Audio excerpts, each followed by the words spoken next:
Hi, everybody. Welcome to my homestead and welcome to my channel. My name is Jared. I got this comment from DNC 84 to 88. So I guess I have some of the sections of the Doctrine and Covenants that are subscribed to my channel now, which is a big compliment. Hopefully we can get all the sections at some point. But this comment has to do with the guardian angel of America, something that I had never heard before. I don't know if you have. Let me know if you have in the comments below. But I wanted to look into this. So this person is quoting a part of a talk by Elder Glen L. Rudd at a BYU Idaho devotional, March 11th, 2003. So I wanted to look into this further, and I'm glad that I did. There's some really interesting stuff, including all the different times that this guardian angel has appeared and the people that he appeared to. So this is going to be good. Before we get into it, here's the Flood the Earth Challenge. I haven't updated it since the last video, but in case you missed that one, we have 2 new people that are meeting with the missionaries, which brings us to 7 for the month, which is really good, and that's a good number. And we're at a total of 8,034 copies of the Book of Mormon that have been shared, inching ever closer to 10,000, which is the goal. If you haven't joined already, I would encourage you to do so. This is a big group project. I'm doing it myself. The goal is to try to at least get to 10 individually. And if we all did that, we would have even bigger numbers than what we have right now. So all you do, share the Book of Mormon. I would encourage you to share it digitally with the Gospel Library app. Go to Scriptures and you'll see a button to share the Book of Mormon there. And then you can text it or email it or whatever. And once you do that, leave a comment on any of my videos. Doesn't matter which video. Or send me an email. But make sure to include #flood. #flood. That's how I find your comments in your emails. Otherwise, I may not find it. Also, make sure to keep it short. Please do not add a bunch of things to that comment. If you have a lot to say, leave that for a different comment, because I go down the list and update everybody, and I can't stop and answer all these questions, or I have to just focus on updating the tracker when I'm updating the tracker. So please, I would appreciate it if you did that. Okay. So, now this is kind of interesting. Okay. So here's the source. Okay. Here's the website on BYU Idaho's website. And I kind of skimmed through most of the talk. I came across this before we get into the meat of what we're about to go through. He says the Book of Mormon is a book that you should all be acquainted with. It was published in 1830. 11 days after the book was printed, the church was organized. It's been in the world now for over 170 years. And just 2 years ago, on the last day of February in the year 2000, the 100 millionth Book of Mormon was printed. 100 million. Which is so interesting because we just recently saw this story that came out. So again, this talk is being given all the way back in 2003. And here we are in 2004. Oh, sorry. No, this happened December 29th, or the story came out December 29th, 2023. So 20 years later, we have this story. Church distributes 200 millionth copy of the Book of Mormon. So I don't know. It was very timely that I came across this talk. So again, thank you, DNC 84 through 88. That's really neat. But let's get to the main point. We're going to read. So this is how it's going to go. We're going to read this part, and then he's going to refer to a different talk, and we're going to go there and read what it says in that talk. And then we will come back to his talk and read the rest of that, where he lists all the different appearances and to whom this angel appeared. Okay. Now, who are we talking about in the first place? Okay. This is Elder Glen L. Rudd. Okay. Elder Glen L. Rudd, an Emeritus General Authority 70, and the church's so-called Mr. Welfare, died Friday, December 30th. He was 98. This was back in 2017. Countless bishops, branch presidents, and Relief Society presidents learned key principles of provident living from his seminal book, Pure Religion, The Story of Church Welfare Since 1930. In a 2007 personal letter, President Gordon B. Hinckley noted, quote, "No one knows the history of the welfare program more thoroughly than do you." And this is him right here, right next to President Monson. Just another quick thing. Elder Rudd left a deep footprint on the church's welfare program. Besides managing Welfare Square, he served 35 years on the church's General Welfare Committee. He maintained an office at the church office building until he was 95. He would also guide and influence multiple generations of welfare workers. Okay, so this is who we are listening to in this talk. Okay, that question, excuse me, that question, what do you know about Moroni, is a magnificent question. When you are going out into the mission field or when you just meet people, this is a good question to ask them and then tell them about him. You know, he is one of the most influential men that the world has ever known. He was a prophet, a warrior, a scribe, and many other things. He was the son of a great man named Mormon. Mormon was also a prophet, a leader, and the person who translated much of the Book of Mormon. Both Moroni and Mormon wrote that they had been visited by the Savior of the world and the three Nephites who were still living on the earth. We know that Moroni lived a long time after the Nephites were killed off by the unrighteous Lamanites. He lived alone for about 36 or 37 years all by himself. He finished writing what he had to write. Then he hit up the plates. We know nothing about the loneliness of this great soul except that he did die. We don't know when or how old he was, but some of the brethren have felt that he was 80 years of age. Some say he was over 70, which it'd be interesting to dig into that and see who said that and if they have anything to back that up, or if those are just pure guesses. But so he was pretty well up in years when he passed away, but he was a resurrected being who after 1400 years appeared at the bedside of the prophet Joseph Smith on the 21st day of September in 1823. That was 3 years after Joseph had the original first vision. Moroni lived in the 5th century of time. He was the last witness of the people who lived in that area of time. He testified that he had seen the resurrected Christ. He is also the most recent person who has lived and died on this earth, who we know has been resurrected. This great man I'm talking about, I see him in my mind, a great soul. I'll bet he was about 6'3" or 6'4" and had muscles bigger than mine and was really handsome and wonderful. But you wonder what happened during those years of loneliness. You wonder how many times he might have been nursed in sickness or in accident or warned of danger by the three Nephites who did appear to him. They had the privilege of living on the earth and doing whatever they were allowed to do. And he testified, "But behold, my father Mormon and I have seen them, and they have ministered unto us." He tells us that we shall know that I have seen Jesus, that you should know, and this is the testimony for each of you. This is a man who had seen the Savior. He bore his testimony, and he said that he walked with him face to face, and that he told me in plain humility, even as a man telleth another in his own language concerning these things that he wanted to tell him. Now, let me tell you a little something, an interesting story that some of you may not have heard. And I'm one of those people. I did not know this. In the early days of the church, Orson Hyde was called to be one of the original 12 apostles by the prophet Joseph Smith. He served under 3 presidents of the church, the prophet Joseph Smith, Brigham Young, and John Taylor. He was one of the great apostles of this dispensation of time.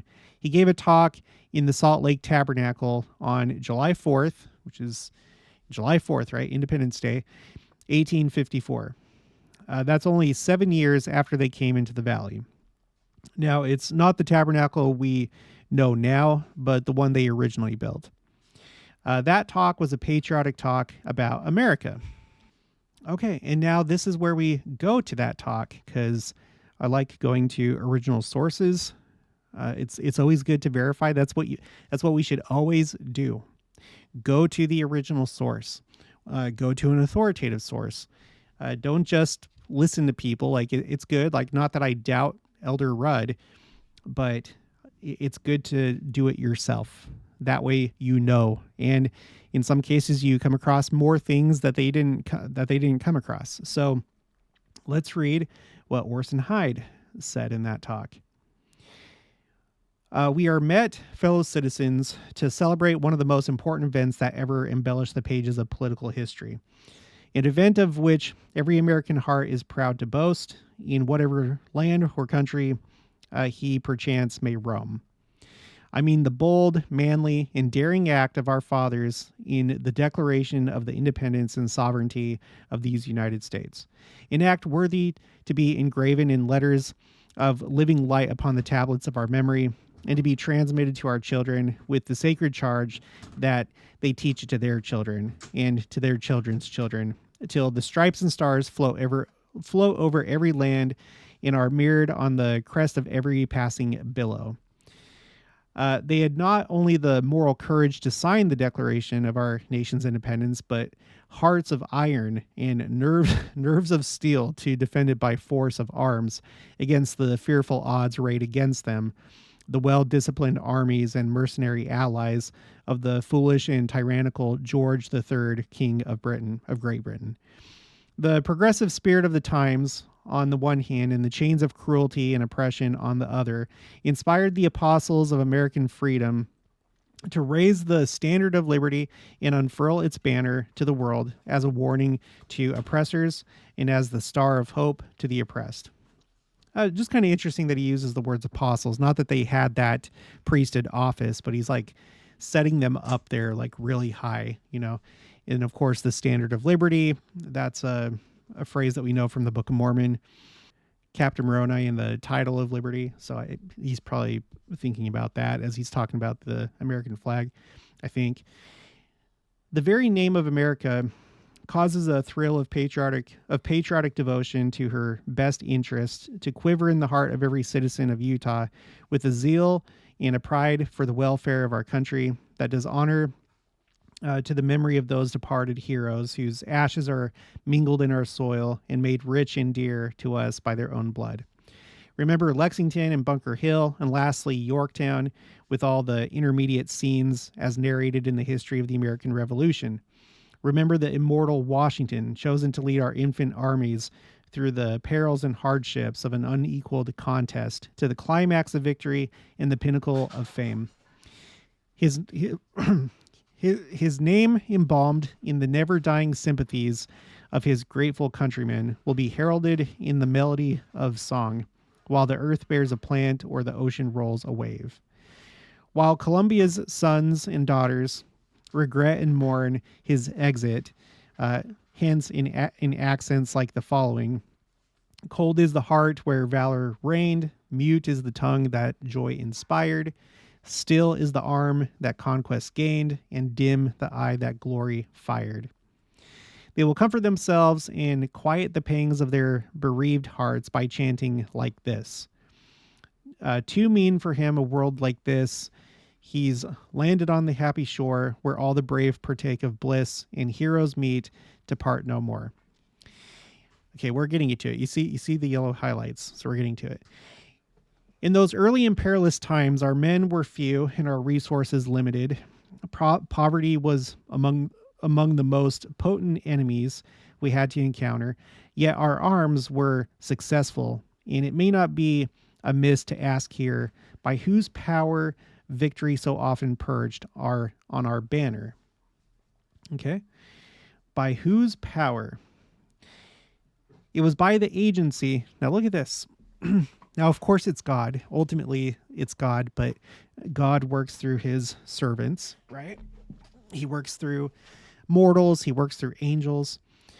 And this part kind of makes me think about Israel and how their war of independence was very unlikely. They were going up against very well-organized armies, much larger compared to their own. Israel essentially had no air force. They had like a couple planes, if I remember right. But somehow they won that war of independence. And I wonder if Israel had its own guardian angel, perhaps John the Revelator. I don't know. I wouldn't be surprised. But over here, we're talking about Moroni. So, okay, so Orson Hyde continues. It was by the agency of that same angel of God that appeared unto Joseph Smith and revealed to him the history of the early inhabitants of this country, whose mounds, bones, and remains of towns, cities, and fortifications speak from the dust in the ears of the living with the voice of undeniable truth. This same angel presides. I missed this one. This same angel. Sorry, I'm going to highlight it.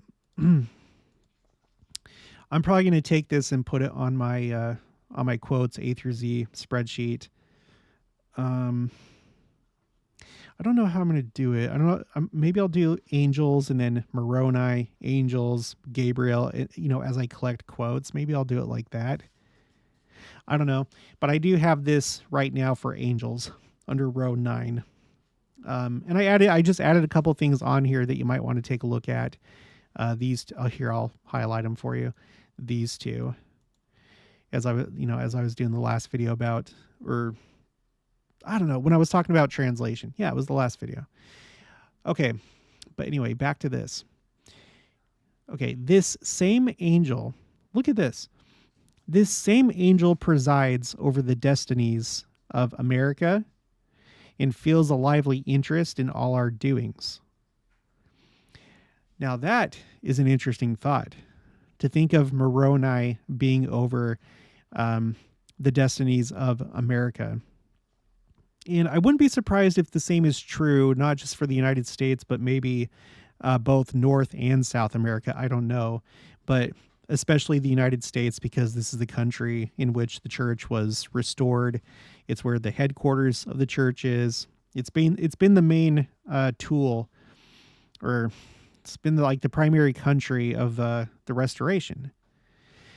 And even though now there are more members of the church outside the United States than inside the United States, the United States is still in the number 1 spot as far as the largest country by membership. So Moroni presides over the destinies of America and feels a lively interest in all our doings.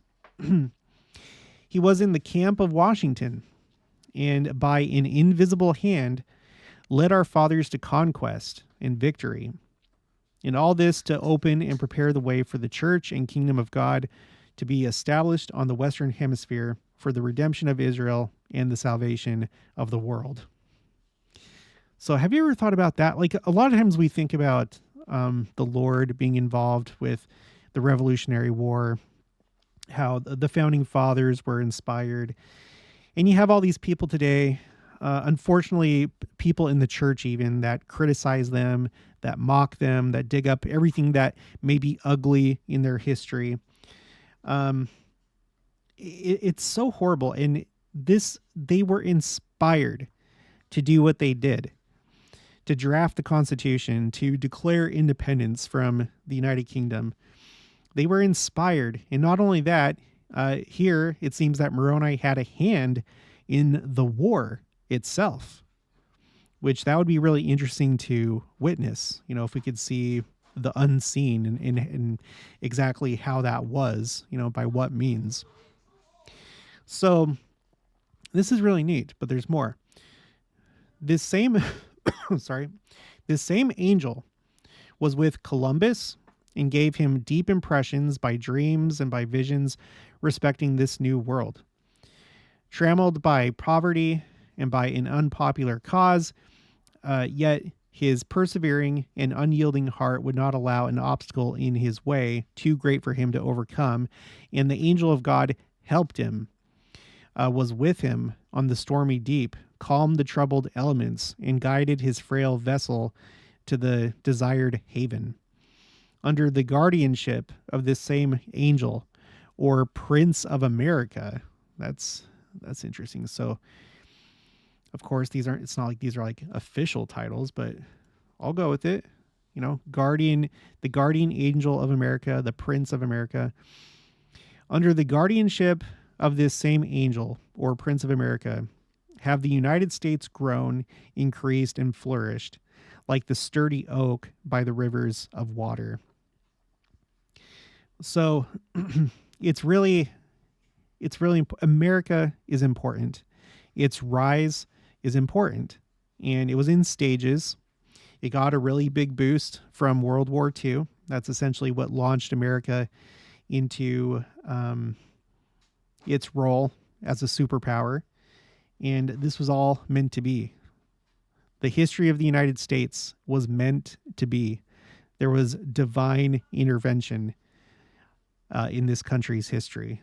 We should all remember that and stop trying to erase it or frame it in a negative light. Not to say that there's not bad things that have happened, but there are those that seem to be almost like, well, influenced by another angel, but not really an angel, a fallen angel that wants to just do all these things, erase history, have us go against our rights and yield ourselves to those that want control and power and don't care about sovereignty and things like that. Just this world right now is just so disgusting. Okay, moving on. To what point have the American arms been directed since the declaration of our national independence and proven unsuccessful? Not one. Yeah. Yeah, well, to that point, there's a Wikipedia article. Let's see. List of wars and conflicts of the United States. Let's just go with the VA with their listing. No, let's go to the Wikipedia one. Essentially, the United States has always won. You could say that there were times where, like this, inconclusive or whatever. Excuse me. But when it comes down to it, look at all the green in this column right here. So this column, result for the United States and its allies. So if it's green, that means a U.S. or U.S./allied victory. So it's all pretty much green. There's some purples where it's like whatever, truces or unresolved or whatever the case may be. But let's see, Red Cloud's War, Formosa expedition. I'm not really familiar with either one of those. Part of the American Indian Wars. So, okay. But where it counts, the United States has pretty much always won. And again, I point to Afghanistan and Vietnam. If the United States really wanted to, okay, I'm sure that they could have. It's not like it was necessarily a matter of force. It was a matter of you can't change other people. You can't. So we've talked about Afghanistan, how we tried to help them build up their own government and military, and they did, but they didn't have the same drive. That wasn't their way. And so it was really easy for the Taliban to come back and take the country. If that had been different, if they like really had a strong spirit about them, and that was like represented all of Afghanistan that was free from the Taliban, then maybe they would have been able to defend themselves better. But ultimately, if we wanted to be there, we could still be there because we are more powerful than the Taliban. So in that sense, militarily, we're stronger. But as far as like achieving our objectives, there's some things that fall outside of just military might. But anyway, so let's go back. Excuse me. The peculiar respect that high heaven has for this country, on account of the promises made to the fathers, and on account of its being the land where the mustard seed of truth was planted and destined to grow in the last days, accounts for all this good fortune to our beloved America. But since the prophets have been slain, the saints persecuted, despoiled of their goods, banished from their homes, and no earthly arm to interpose for their rescue. What will be the future destiny of this highly favored country? Should I tell the truth as it clearly passes before my mind's eye? My friends might censure me, and I might be regarded as an enemy to my country. If I should not tell the truth, but withhold it to please men, or to avoid giving offense to any, I might be regarded by the powers celestial as the enemy of God.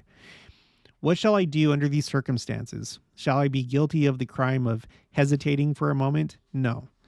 Neither time nor place to hesitate now. Were I called upon to give evidence before a court of justice in a case to which my own father was a party litigant, the foolish might regard me as opposed to my father if conscience, justice, and truth directed me to testify against his interest. Okay, this is getting kind of complicated, but the wise would regard me as possessing that integrity that kindred ties could not swerve nor decoy from the truth and facts in the case. Whew. My testimony in relation to the country that gave birth to my father and my father's father, is given upon the same principle and prompted by a similar motive.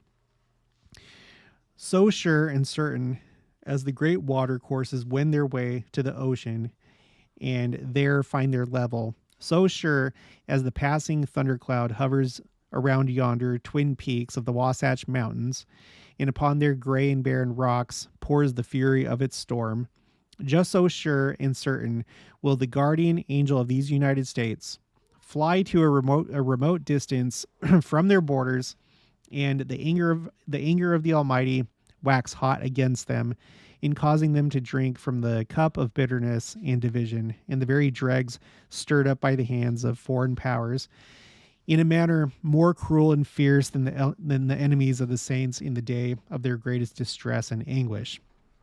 And all this because they laid not to heart the martyrdom of the saints and prophets, avenged not their blood by punishing the murderers, neither succored nor aided the saints after they were despoiled of their goods and homes. Would to God that we would forget this part of our experience in the land of our fathers, but we cannot forget it. It is incorporated in our being. We shall carry it to our graves, and in the resurrection it will rise with us. Had the United States been as faithful a guardian to the Latter-day Saints as the angel of God has been to them, she would never know dissolution, nor be humbled in dishonor by the decrees of any foreign powers. I ask no earthly being to endorse this, my testimony, or to adopt it as his own sentiment. A little time will prove whether Orson Hyde alone has declared it, or whether the heavenly powers will back up this testimony in the face of all the world. So I don't know that this has necessarily come to pass. Feel free to put your opinion in the comments below. Do you think that it seems like he's saying that the United States will be punished for not having protected the saints and not carrying out justice against their enemies. And I don't know. I mean, that's kind of complicated, isn't it? Maybe it has in some kind of way. Maybe it will in the future as the country becomes more and more wicked and secular, and seems to despise the commandments and God Himself. So maybe that all kind of comes together at the end. I personally don't. I personally am not one of these people that think that the United States is going to be invaded. I'm not saying that it can't happen. It can, I'm sure, but it'd be really, really difficult. I'm definitely not scared of Russia. I'll tell you that. As far as like nuclear war, I suppose I think that's maybe more likely, but I even kind of doubt that. And I'm not trying to be like ignorant to the dangers that are in the world. But all I can say is that the United States is on a bad path. We are becoming less and less religious. less and less faithful to the Lord. So, yeah, we may be in store for some things, but I'm more focused on the second coming and being part of the saints, and that the Lord will protect his saints. That, yeah, we'll hardly escape it ourselves, but the saints will be protected. And I feel like I have had protection in my life at many different points. I'm sure that you have too. If you're walking with the Lord, I think you know it, because you've had your own personal experiences where you've been protected, or he's guided you and you can tell that it was definitely the right way to go, and it's something that you never would have picked yourself. So that's what I'm more focused on. So if something happens to the United States, then I'm not happy about it, but I'm more focused on being a member of this church and doing my best to be righteous. Mhm. When justice is satisfied and the blood of martyrs atoned for, the guardian angel of America will return to his station, resume his charge, and restore the Constitution of our country to the respect and veneration of the people, for it was given by the inspiration of our God. I don't know. Maybe like the Civil War was possibly like a fulfillment of this. I don't know. Because it seems to me that since this time, Moroni has been with the United States. I feel like he was with the United States in World War One, World War Two. You know, so I feel like Moroni has definitely come back to it. As of right now, today in 2024, who knows? All right, let's continue. One positive. No, actually, let's stop there. That's basically where he stops talking about Moroni. Okay, so some really interesting things. Moroni essentially having an influence on Columbus, on the founding fathers, the American War of Independence, presiding over the destinies of America, being the Prince of America, and all this stuff. Really interesting. Now, let's go back to Elder Glen L. Rudd's talk, where he talks about all the different times that Moroni has appeared. And I didn't know about all of these. Okay. He says, most people never think much about him, but Moroni is still active and busy and doing all those necessary things to help bring about the full restoration of the gospel. We honor Moroni. There are 14 Latter-day Saint hymns that we sing, like The Morning Breaks, that's about Moroni, and What Was Witnessed in the Heavens, An Angel from on High, I Saw a Mighty Angel Fly, and 10 others. These beautiful hymns that we sing in the church are all because of the angel Moroni. Moroni had the great privilege, as he walked across this American continent, of finding a place and designating the place where the St. George Temple was to be built. Now, I feel like I knew this about the Manti Temple. I'm not so sure I've heard that about the St. George Temple. I may have to look into this further to see where this comes from and who said that. If you have it, feel free to send it my way, and I'll probably do a video about that, because I feel like that warrants its own video. But it's interesting. He designated the place. Why was that place chosen? Was it that? Excuse me.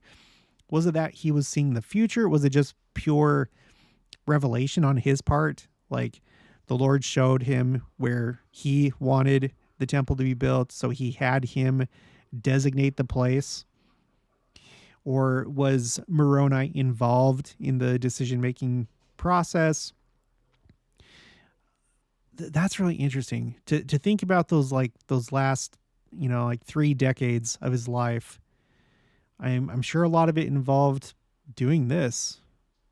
You're Moroni. I'm going a really long distance because my next stop is, I know I'm going to go somewhere where there's going to be a future temple, and I'm going to designate that place to be a temple later on in 1400 years. It's a really interesting concept, you know. Okay, he also designated where the Manti temple was to be, and it's been written that he designated Kirtland and Nauvoo, and probably others. This is yet just another reason to get the Kirtland temple back. Again, it's not just, people have been saying it's just sentimental value. It's not sentimental value. It's what it is. It's not just any temple. Okay, Moroni appeared to the prophet Joseph Smith 22 different times during the life of the prophet Joseph Smith that we know of. Now, I want to tell you the names of some of the people that saw Moroni. And, we all know he talked to Joseph Smith, who saw him. We know that Oliver Cowdery saw him, as did David Whitmer and Martin Harris. Oliver Cowdery was excommunicated from the church and was out of the church for 10 years, and then he was rebaptized and brought back into the church and had a strong testimony of the great vision, the great experience that he had with the Angel Moroni, where he had seen those plates. Oliver Cowdery incidentally died in the church. He was hoping to come across the country out to the valley, but he got sick and died. He was only 43 years of age and one of the greatest men in the history of our church. David Whitmer, one of the witnesses of the Book of Mormon, was also excommunicated. He lived until he was past 80 years of age. He never came back into the church, but he never denied that he had seen the Angel Moroni and had seen the plates. Martin Harris, I had already highlighted their names. Martin Harris was excommunicated and was out of harmony with the church, but finally came out west. He was invited to speak in the tabernacle. He was rebaptized into the church and lived out his life in the northern part of the state of Utah.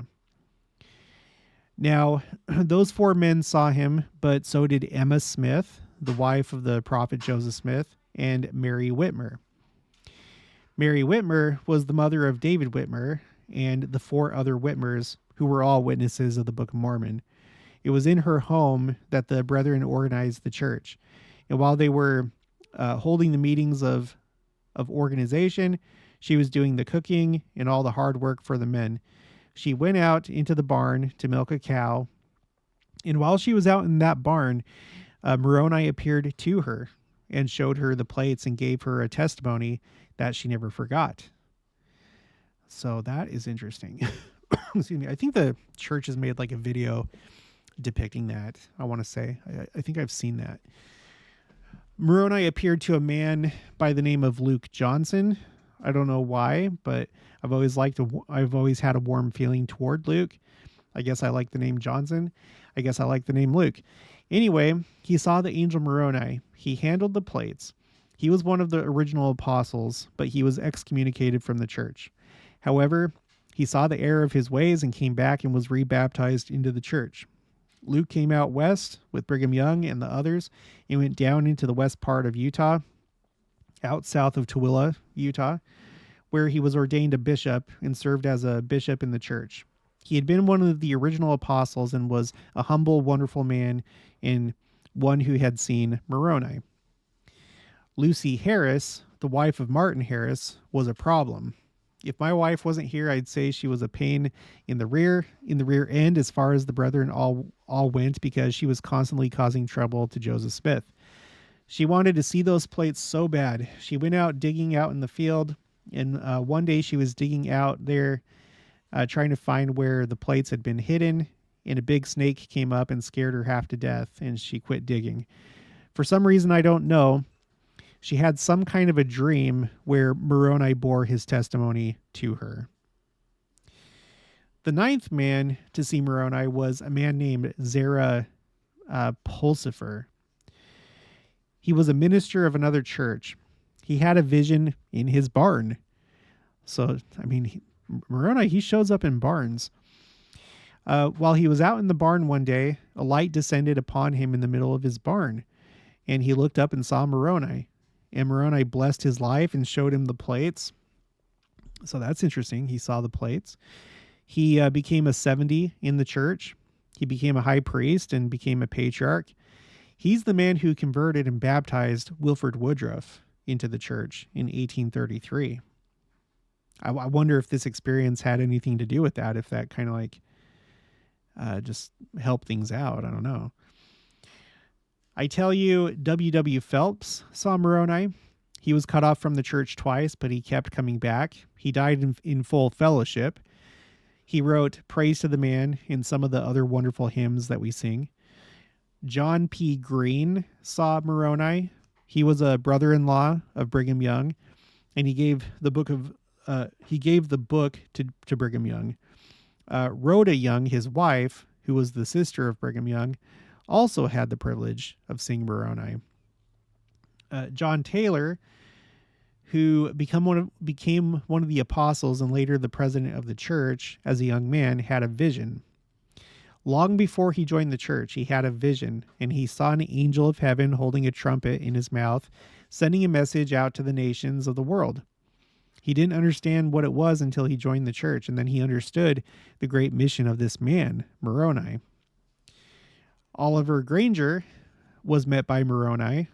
Moroni actually knelt down and prayed with him and put his arm on the back of this man so the man could feel him as he talked with him. Man, what kind of prayer was that? That'd be interesting to be part of. Just before Heber C. Kimball died, Heber C. Kimball was one of the original apostles who became a counselor to Brigham Young for many, many years. 21 years after they entered into the Salt Lake Valley, Heber C. Kimball had a visit from Moroni. Moroni explained to him that his work on earth was concluded and that he would soon die. I think if I remember right, it was just the night before he passed away. You know, with all these different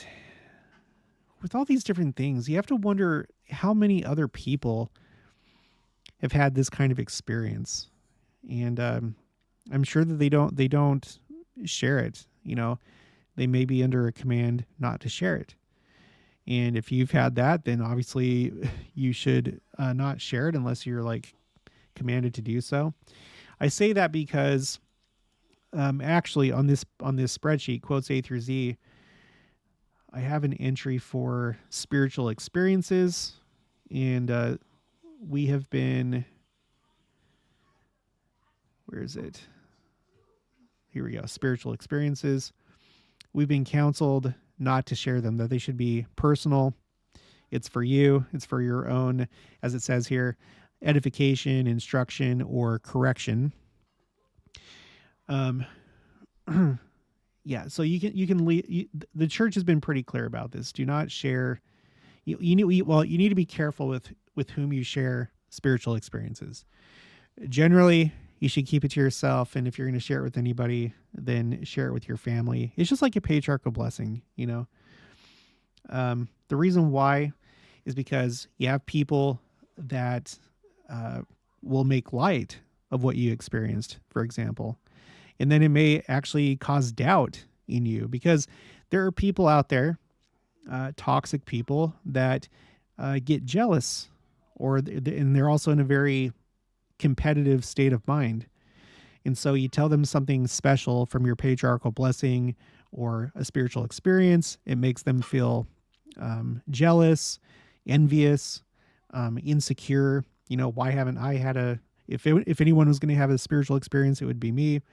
And so that's a problem for them. And so they have to diminish your experience. And they may succeed in having you yourself diminish it in your mind. So that's just one reason not to share special things like that. There's a whole bunch of other reasons. I'm not going to go through all that, but hopefully that's clear and that makes sense. All right, let's finish this off. Now, I have given you the names of 16 people who had the privilege of seeing the Angel Moroni. There's one other. I can't find the truth on this one, but I am positive in my own mind that Hiram Smith, the prophet's brother, also had a chance to see Moroni. Now you've got a chance to see a statue of him on the temples. Not all of them, not all of them, which we just did a video about that. But on most all the temples, there is an Angel Moroni sculpture. It's there to remind us of the Book of Mormon. It is there to remind us of what a tremendous thing it is to have lived and died and to have been resurrected. Okay, so that is it. It's some really interesting things to think about. I like stuff like this because it shows you that there are things going on that we don't know about. It's not just us here in mortality. There's a whole lot more going on that we're not privy to. And it's not just Moroni. I'm sure you have a whole host of other angels that are carrying out different tasks, and they have different responsibilities. And who knows what. So it's really interesting stuff. I'm just trying to think if I'll just end it there. So, okay, well, that's going to be it for this one. So if you haven't already, please make sure to subscribe, like this video if you liked it, leave your thoughts and opinions down in the comments below. Also make sure to share it, and I'll talk to you guys later.